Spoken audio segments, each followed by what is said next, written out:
லா இலாஹா இல்லல்லாஹு முஹம்மதுர் ரசூலுல்லாஹி அல்லாஹும்ம ஸல்லி அலா முஹம்மதின் வ அலா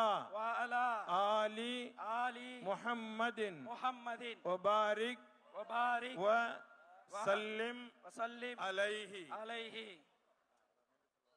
اللهم لك صمت